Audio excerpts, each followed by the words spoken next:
আসসালামু আলাইকুম ভাই সকল। আপনারা অনেকে বলেন ভাই নিয়মিত ভিডিও চাই। আসলে ভাই আমি নিজেও নিয়মিত ভিডিও বানাতে চাই, কিন্তু আমার তো সেই সুযোগ সেই সৌভাগ্য নেই যেটা ছিল নবী মোহাম্মদের। আমি তো নবী মোহাম্মদের মতো সুগার মম্মি পাইনি যে আমার ভরণ পোষণ ডোনেশন সব কিছু দিবে আর আমি কাজকর্ম সব ফেলে শুধু মতাদর্শের পেছনেই সময় দিব।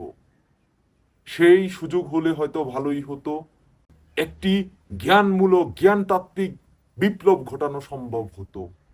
যদিও নবী মোহাম্মদ জ্ঞানতাত্ত্বিক জ্ঞানমূলক বিপ্লব ঘটাতে পারে নাই, নবী মোহাম্মদ ঘটিয়েছিল কোপাকুপির বিপ্লব।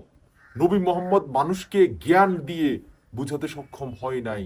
নবী মোহাম্মদকে প্রশ্ন করলে সে ক্ষেপে যেত। সহি হাদিসে আছে তার মুখ লাল হয়ে যেত, সে খুব রাগান্বিত হতো। অথচ জ্ঞানের পূর্ব শর্ত হচ্ছে প্রশ্ন করা। প্রশ্ন সন্দেহ থেকেই জ্ঞানের উৎপত্তি। অন্ধভাবে বিশ্বাস করাটা থেকে জ্ঞানের উৎপত্তি নয়। অন্ধভাবে বিশ্বাস করলে নবী মোহাম্মদ সবচেয়ে খুশি হতো। আসলে ভাই একটা ভালো মানের ভিডিও বানাতে হলে একটু রিল্যাক্স ভাবে ভাবতে হয়, ভালো চিন্তা মাথায় আসতে হয়। তার চেয়ে বড় কঠিন ভিডিও শুট করা। প্রচুর সমস্যার সম্মুখীন হতে হয় ভিডিও শুট করার ক্ষেত্রে। এরপর আছে এডিট। সবকিছু মিলিয়ে একটা ভিডিও বানানোর সুযোগই হয়ে ওঠে না। কাজে কর্মে এতটাই ব্যস্ত থাকতে হয়। তারপরও চাই নিয়মিত আপনাদের ভিডিও দিতে। আপনারা যারা আমাদের এই বিপ্লবকে সামনে এগিয়ে নিতে চান তারা অবশ্যই আমরা যতজন, যদিও আমরা খুব অল্প মানুষ কথা বলি, আমাদের সর্বোচ্চ সাপোর্ট আপনারা করবেন। এটা আপনাদের নৈতিক দায়িত্ব। দেখেন ভাই, সবচেয়ে ঝুঁকিপূর্ণ, পৃথিবীর সবচেয়ে ঝুঁকিপূর্ণ বিষয় হচ্ছে এই যে ইসলামের সমালোচনা করা, এই ধরনের ভিডিওগুলো বানানো। এতে আপনার ফায়দা তো কিছুই নেই, কিন্তু ঝুঁকির কোনো শেষ নেই। এই ধরনের ভিডিও না বানিয়ে আপনি যদি অন্যান্য সাধারণ বিষয়ে ভিডিও বানান, আপনি মনিটাইজেশন পাবেন, আপনি স্পন্সর পাবেন। অথচ এখানে আমাদের এই বিষয়গুলোতে না দেয় মনিটাইজেশন, না দেয় স্পন্সর, কোনো কিছুই নেই। অর্থাৎ শুধুমাত্র নিজের নৈতিক অবস্থান থেকে আমরা এই ভিডিওগুলো বানাই। তাই আমাদের সাপোর্ট শুধুমাত্র আপনারাই, আর কেউ আমাদের কোনো সাপোর্ট করবে না এবং করে না। যাই হোক, অনেকে বলেন যে ভাই নবী মোহাম্মদ কিভাবে সফল হয়েছিল, নবী মোহাম্মদ কিভাবে এত মানুষকে কনভিন্স করেছিল। আজকে সেই বিষয়টা নিয়েই আলোচনা করব, যতটা সম্ভব সংক্ষেপে আলোচনা করব। প্রথম কথা হলো, নবী মোহাম্মদ কি নবী হিসেবে সফল হয়েছিল?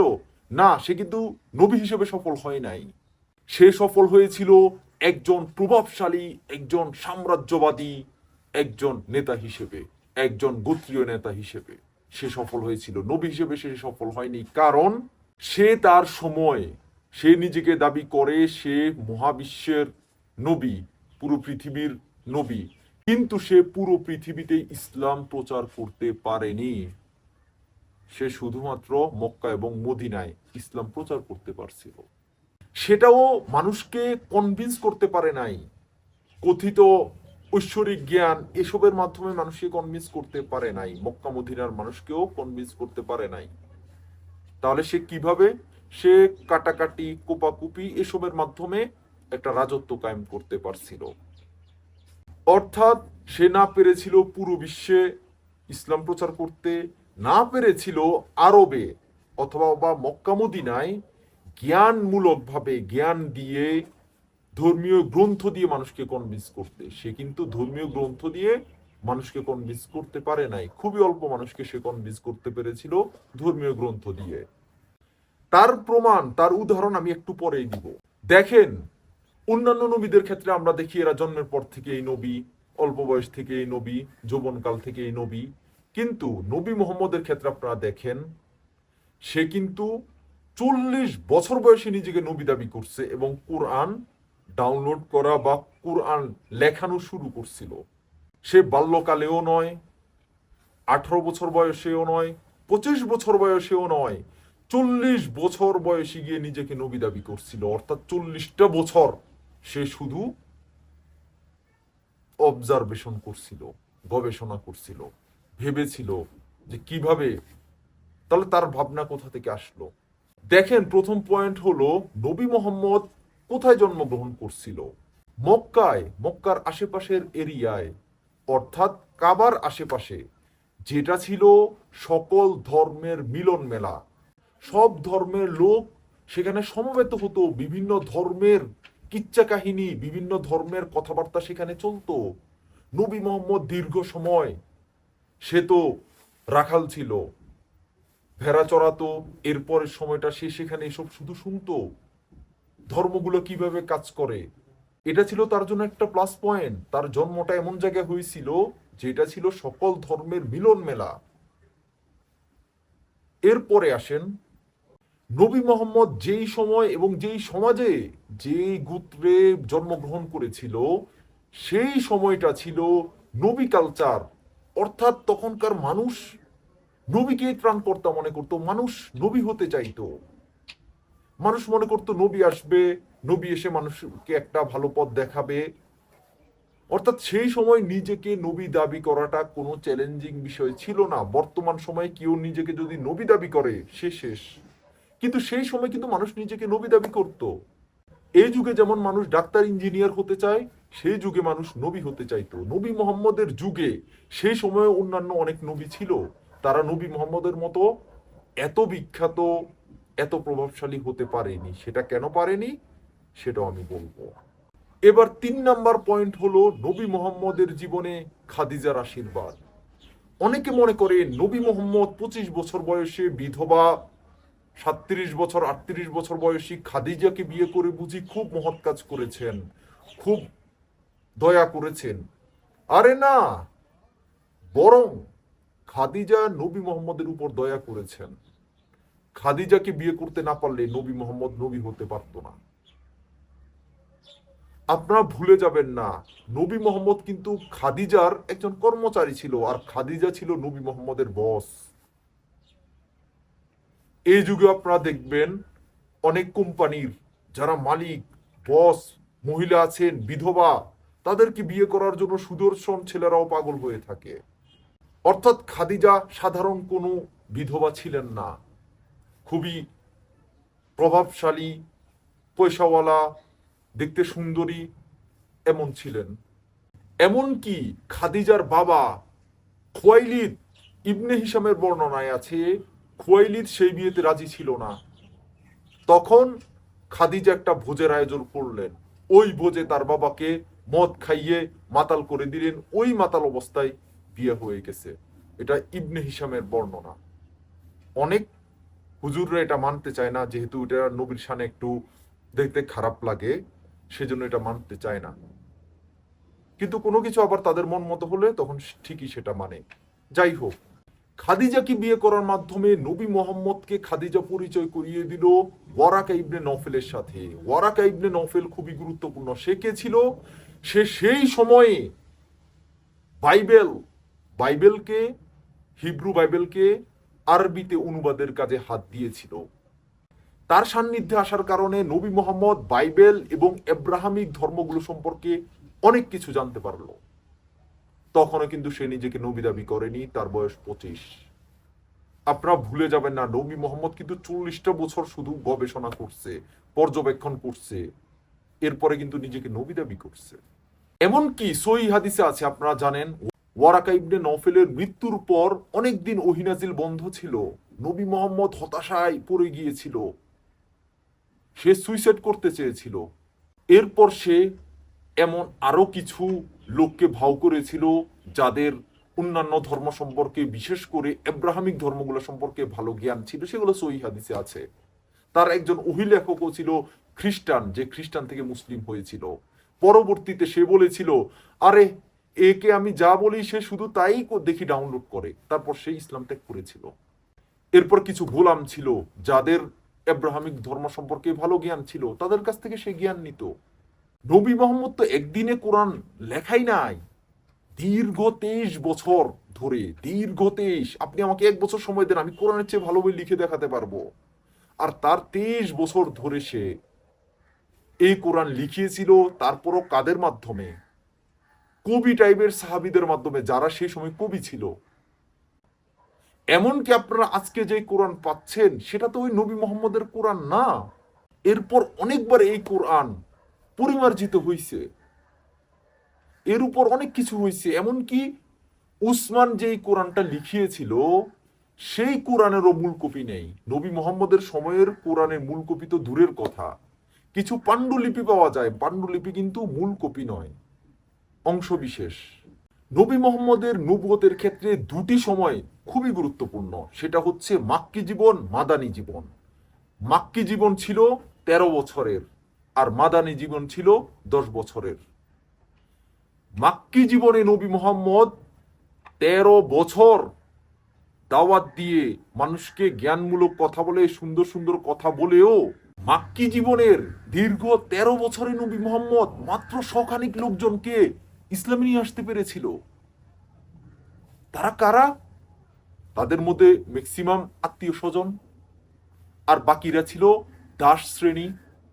সে খাদিজার যে টাকা পয়সা সব ইসলামের প্রচারে সে ব্যয় করেছিল, সেই টাকা দিয়ে সে গোলামদের ভাও করেছিল। ওমর, আবু বকর এরা কিন্তু তারই আত্মীয় স্বজন ছিল, এদেরকে ভাও করেছিল। আরেকটি বিষয় হলো সেই সময়ের মানুষরা ধর্মের চেয়ে গোত্রকে গুরুত্ব বেশি দিত, যার কারণে নবী মোহাম্মদ 13 বছর, দীর্ঘ 13 বছর নির্ভয়ে নিরাপত্তার সাথে ইসলাম প্রচার করেছিল। তাকে কিন্তু প্রথম কেউ কিছু বলে নাই। যখনই সে দেবদেবীদের নিয়ে সরাসরি কটূক্তি শুরু করেছিল মক্কায় কাবাগরে গিয়ে, তখনই মানুষ তার বিরুদ্ধে ফুঁসে উঠেছিল। তারপরও তাকে নিরাপত্তা দেওয়া হয়েছিল গোত্রীয় কারণে। আমি কোনো কথাই রেফারেন্স ছাড়া বলছি না, যে কোনো বক্তব্যের রেফারেন্স আপনি চাইবেন দিয়ে দেওয়া হবে। অর্থাৎ নবী মোহাম্মদ এমন একটা গোত্রে, এমন একটা সমাজে জন্ম নিয়েছিল যেখানে ধর্ম প্রচার করা খুবই সহজ কাজ। বিশ্বাস হয় না? আপনি এখন গিয়ে নতুন একটা ধর্ম প্রচার করেন এই সমাজে, মুসলিম সমাজে, অথবা আপনি নাস্তিকতা প্রচার করেন, দেখি আপনি কয়দিন থাকতে পারেন, আমি দেখি আপনি কয়দিন সেখানে থাকতে পারেন। নবী মোহাম্মদ 13টা বছর ছিল, আপনি আমার ওই নিরাপত্তা দেন। 13 বছরে আমি, যদিও ধর্ম প্রচার করা, সেই যুগে ধর্ম প্রচার করা খুব সহজ কাজ ছিল, এই যুগে নয়। সেই যুগের মানুষ খুব বোকাশোকা ছিল, ম্যাক্সিমাম মানুষ পড়াশোনাই করতে জানতো না, মানুষের মূল বিশ্বাসটাই ছিল অলৌকিকতা। আরেকটা কথা বলি, আল্লাহ কিন্তু পৌত্তলিকদের গড, নবী মোহাম্মদ কিন্তু নতুন কোনো গডকেও সেখানে এস্টাবলিশ করে নাই, সে পৌত্তলিকদের গডকেই কিন্তু সে নিজের মতো করে নিয়েছে। অর্থাৎ প্রাথমিক জীবনে সে খাদিজার যে টাকা পয়সা, ধন সম্পদ, সেটাকে সে খুব ভালোভাবে কাজে লাগাতে পেরেছিল, যার কারণে সে কিছু লোককে বুঝাতে সক্ষম হয়েছিল। এরপর মক্কাতে সুবিধা করতে না পারায় সে চলে গেল মদিনায়। মদিনায় গিয়ে সে শুরু করলো মারামারি, কাটাকাটি।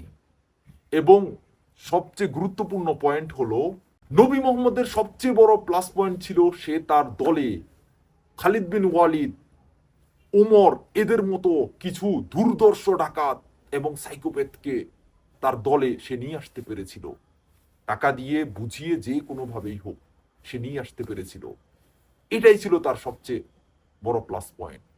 কারণ আপনাদের আমি অলরেডি দেখিয়েছি, সে মক্কার 13 বছরে মক্কায় মাত্র শখানেক লোককে ইসলামে ভেড়াতে পেরেছিল, যেখানে সে মাদানী জীবনে মাত্র 10 বছরে লক্ষ মানুষ, 4 থেকে 5 লক্ষ মানুষকে মুসলিম বানিয়েছিল।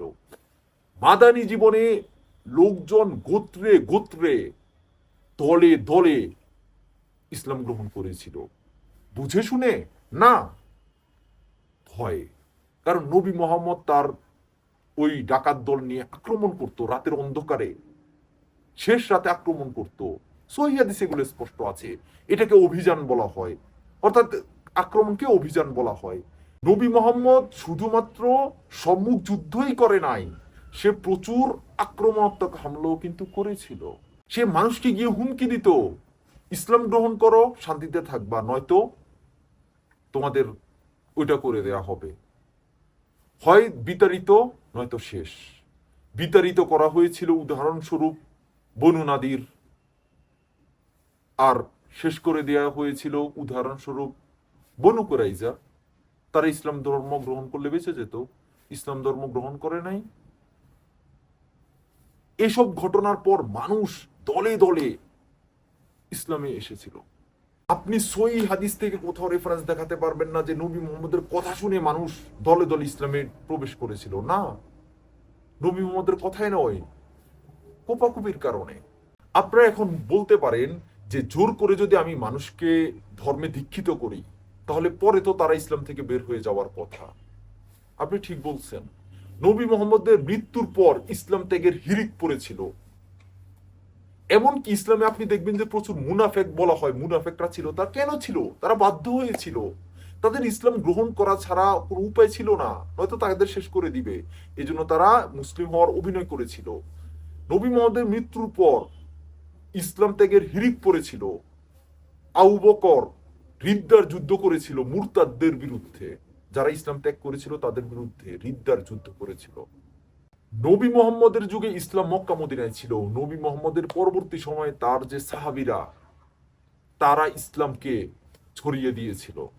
এখানে একটা গুরুত্বপূর্ণ বিষয়, আজকে আপনারা যে ইসলামটাকে দেখছেন, যে বিস্তৃত দেখছেন, এটা কিভাবে হয়েছিল, এটা কিভাবে সম্ভব হয়েছে।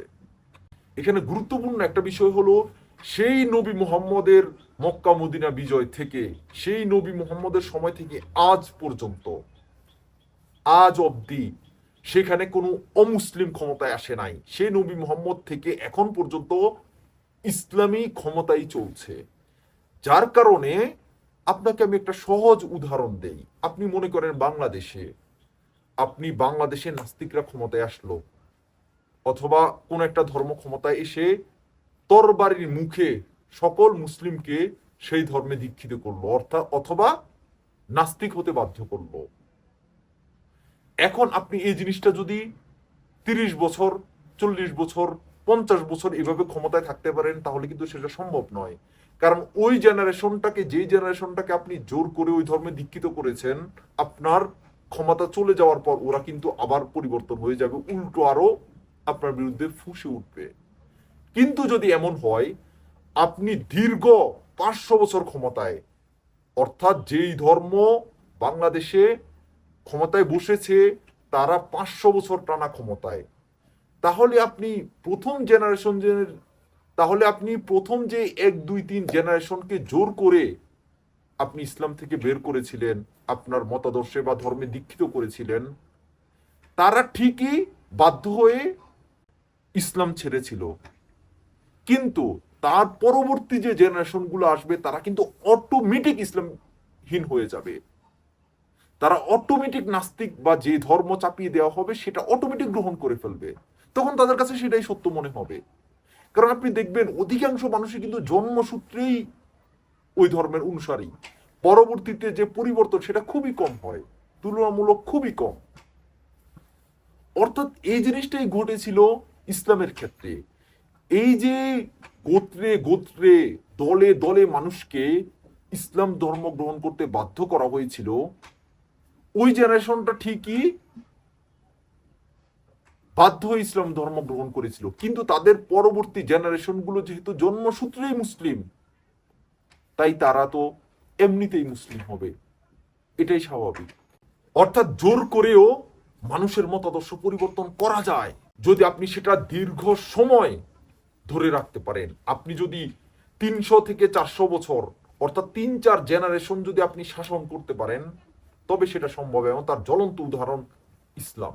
অর্থাৎ আপনি প্রথম 2-1 জেনারেশনকে জোর করে আপনার মতাদর্শ চাপিয়ে দিলেও পরবর্তী তাদের সন্তানেরা, তাদের উত্তরসূরিরা অটোমেটিক জন্মগতভাবে আপনার এই মতাদর্শকেই সত্য মনে করবে।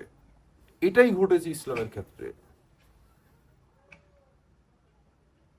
আমি আপনাকে চ্যালেঞ্জ দিচ্ছি, বাংলাদেশে যদি নাস্তিকরা ক্ষমতায় আসে, নবী মুহাম্মদের মতো 1000 বছর, 500 বছর লাগবে না, 100 বছর যদি ইসলাম পালন থেকে সবাইকে বিরত রাখে, নাস্তিকতা চাপিয়েও দিতে হবে না, তাহলে ইসলাম বিলুপ্ত হয়ে যাবে বাংলাদেশে। আমি একটা হাইপোথেটিক্যাল সিনারিও আপনাদের বলছি, যাতে আপনারা ইসলাম কিভাবে এ পর্যন্ত এসেছে এটা যেন বুঝতে পারেন। আপনি দেখেন, কবি আসমা বিনতে মারওয়ান, যার ছোট ছোট 4টা সন্তান ছিল, তাকে নবী মুহাম্মদকে নিয়ে সে কবিতা লিখতো সমালোচনামূলক, এজন্য তাকে মেরে ফেলছে। তার সন্তানদের উত্তরসূরিরা এখন ইসলামের জন্য জান প্রাণ। বুঝেন না জিনিসটা কি?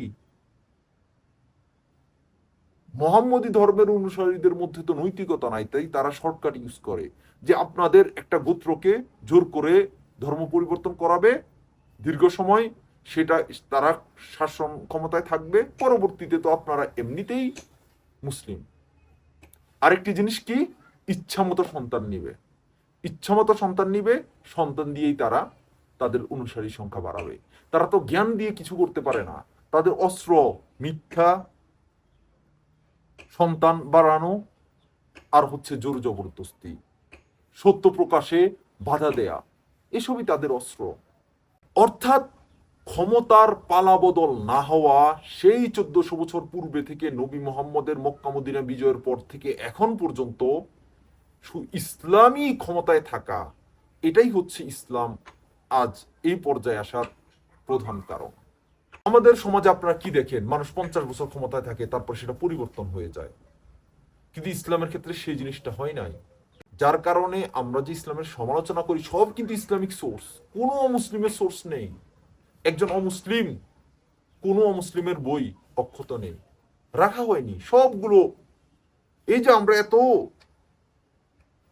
অমানবিক কথা পাই, এগুলো কাদের লেখা? নবী মোহাম্মদের সাহাবী, তাবেঈন, তাবেঈন, তাদেরই লেখা। তারা সেটাকে গর্বের বিষয় মনে করত। আরেকটি গুরুত্বপূর্ণ বিষয় ছিল গনিমতের মালের লোভ। দেখেন, সেই সময়ের আরবের প্রধান বিনোদনে ছিল নারী বা সেক্স।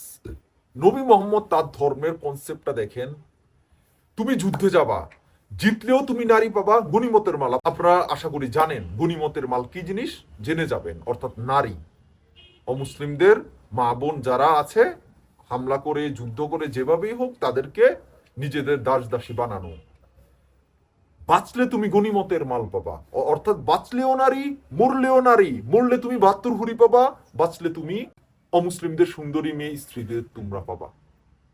এমনকি অনেকে পরকালের ওই 72 হুরি বিশ্বাস করুক বা না করুক, সেই সময় মানুষদের তো খেয়ে দিয়ে তেমন কোনো কাজ ছিল না, তারা ঠিকই দুনিয়াবি লোভে তারা যুদ্ধে চলে যেত, তারা নারী পাওয়ার লোভে যুদ্ধে যেত। অনেকে বলে যে সাহাবীরা যদি নারী লোভী হতো, তারা কি কোন একজন সাহাবী উদাহরণ দিয়ে দেখায় যে যেদিন বিয়ে হয়েছে ওই দিনই বউ রেখে যুদ্ধে চলে গেছে। আরে ভাই, যুদ্ধে যাবে না, এমনি সে একটা মেয়ে পাইছে, আর যুদ্ধে গেলে তাহলে সে অনেকগুলো মেয়ে পাবে, দাসী পাবে, বউয়ের পাশাপাশি সে অনেকগুলো দাসী পাবে, এবং দাসীদের ইউজ করে বিক্রি করে দিত। অর্থাৎ এই যে কনসেপ্ট, মরলেও তুমি হুরি পাবা, বাঁচলেও তুমি গনিমতের মাল পাবা, এটা ছিল অন্যতম কারণ তৎকালীন বর্বর আরব ডাকাতদের যুদ্ধের জন্য উদ্বুদ্ধ করা। দেখেন, নবী মোহাম্মদ কিন্তু শান্তি প্রতিষ্ঠা করতে পারে নাই। নবী মোহাম্মদের নবুয়তের পূর্বে সেখানে খুব কমই যুদ্ধ চলতো, খুব কম, নেই বললেই চলে। আর নবী মোহাম্মদের নবুয়তের পর যুদ্ধের পর যুদ্ধ, যুদ্ধের পর যুদ্ধ, আক্রমণাত্মক জিহাদ, রাতের অন্ধকারে গিয়ে আকস্মিক হামলা, বিভিন্ন দূরবর্তী যে প্রদেশ সেখানে গিয়ে শাসকদের হুমকি, হয়তো ইসলাম কবুল করো, নয়তো আমরা আক্রমণ করব।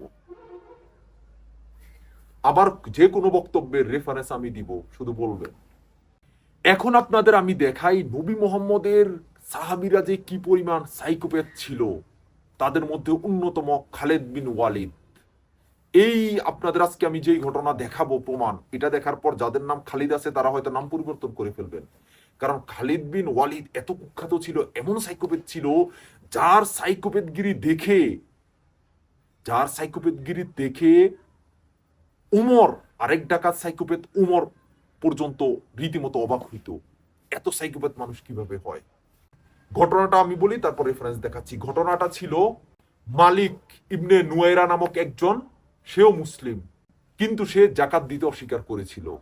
জাকাতের বিষয়টা নিয়ে তার সাথে খালিদ বিন ওয়ালিদের মতভেদ ছিল, আর সেজন্য তাকে হত্যা করে তার স্ত্রীকে খাটে তুলেছিল।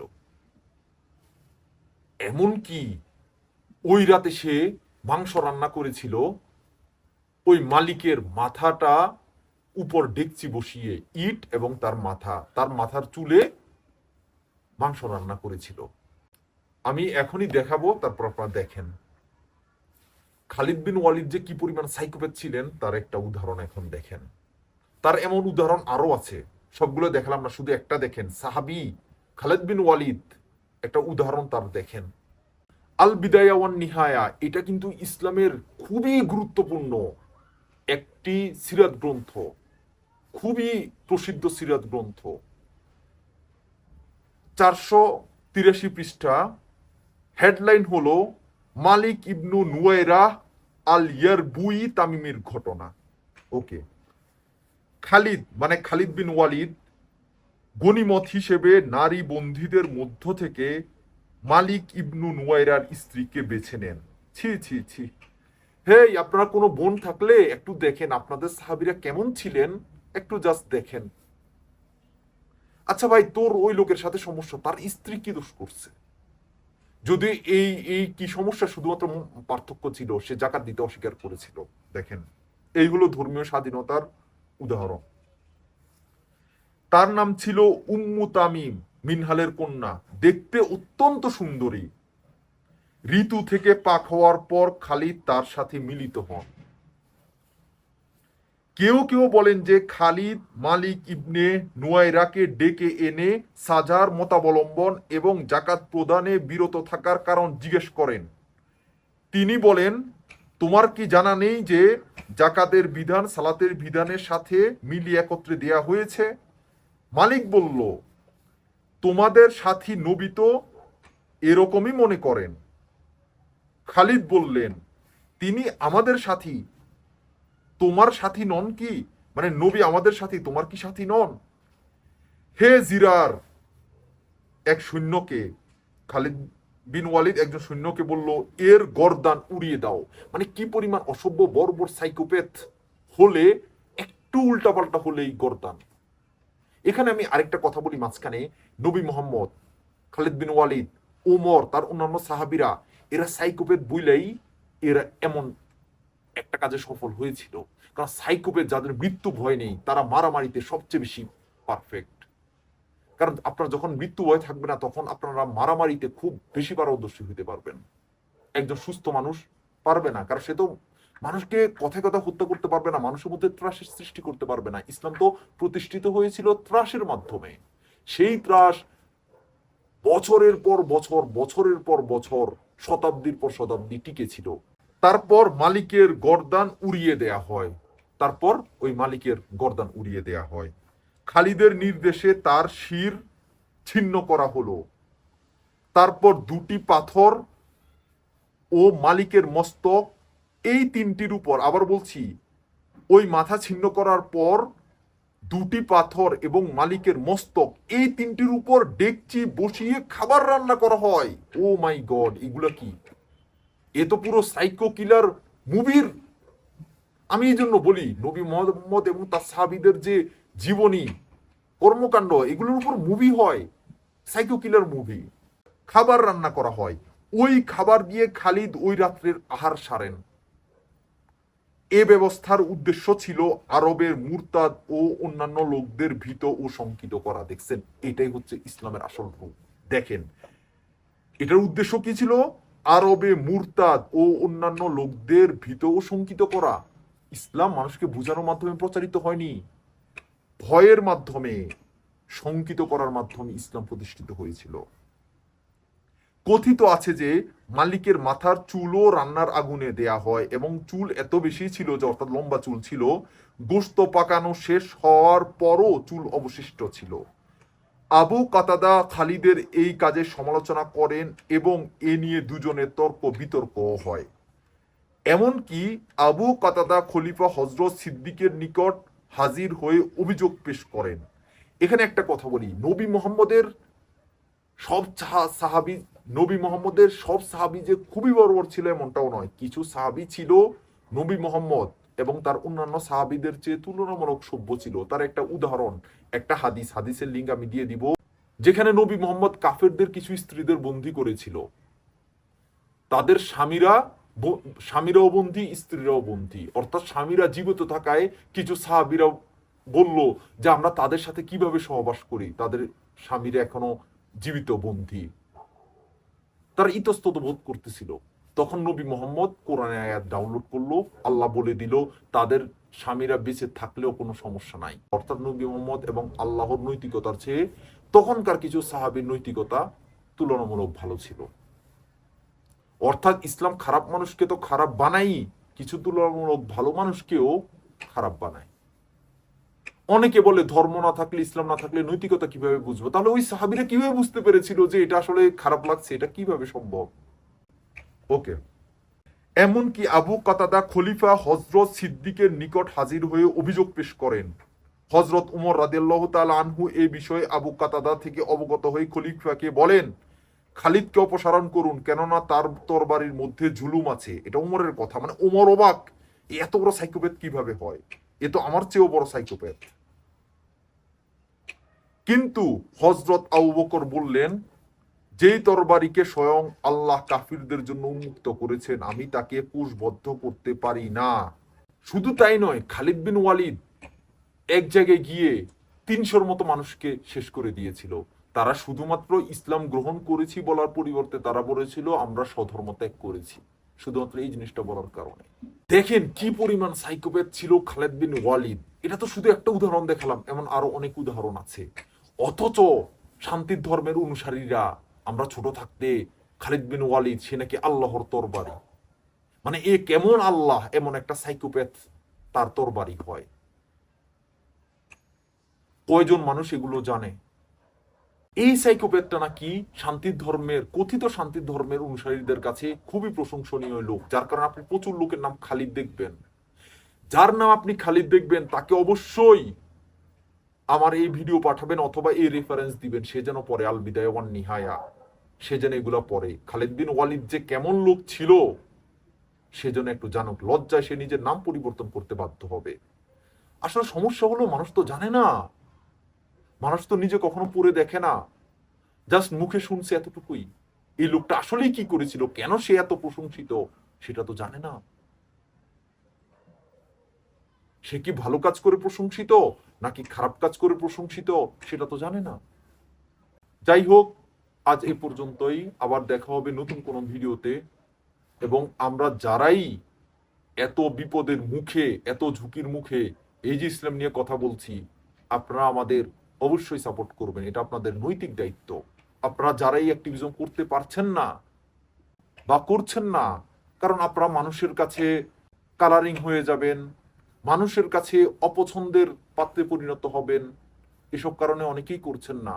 তাই যারা এত ঝুঁকি নিয়ে এত কিছু ছেড়ে এসব কাজ করছে তাদেরকে অবশ্যই আপনারা সর্বোচ্চ সাপোর্ট করবেন। আমার নিজের পক্ষ থেকেও তাদের প্রতি যথেষ্ট সাপোর্ট। আমার পক্ষে যদি সম্ভব হতো তাদের জন্য আমি অনেক কিছু করতাম। কারণ দেখেন, যে মানুষটা নিজের জীবনটা হাতে নিয়ে কথা বলছে, দেখেন ভাই, আমরা এইসব ভিডিও বানাতে চাই না, এইসব ভিডিও বানাতে চাই না। কেন বানাই? কারণ এই কথাগুলো বলার মতো মানুষ খুবই কম, নৈতিক নিজের বিবেক বোধ থেকে বানাই। বাংলাদেশে 80-90% মানুষ মুসলিম, সেই অনুযায়ী কয়জন মানুষ ইসলামের সমালোচনা করে? কয়জন? 100 জনও তো নেই। আর আপনি দেখেন ইসলামের পক্ষে বলে এমন লোক আপনি দেখেন, ইসলামের জন্য ডোনেশন হয় বিলিয়ন বিলিয়ন ডলার, নাস্তিকতার জন্য 1 পয়সার ডোনেশন হয় না। তাহলে যে জিনিসের পেছনে এত ডোনেশন, সেই জিনিস এগিয়ে যাবে, এটাই তো স্বাভাবিক। আমাদের অ্যাক্টিভিজমের পিছনে না আছে ডোনেশন, না আছে ভালো কোনো সুযোগ সুবিধা, কোনো কিছুই নেই। এজন্যই তো ধর্মগুলো টিকে আছে। ধর্মের মধ্যে যদি ব্যবসা না থাকতো, ধর্মের পেছনে যদি ডোনেশন না হইতো, ধর্মগুলো টিকতো না। আমি চ্যালেঞ্জ দিচ্ছি, ধর্ম টিকবে না। আর নাস্তিকতার পেছনে যদি ডোনেশন হয়, খুব শীঘ্রই নাস্তিকতা ধর্মগুলোকে ছাড়িয়ে যাবে, ধর্মগুলো বিলুপ্ত হতে বাধ্য হবে। ধন্যবাদ, আবার দেখা হবে।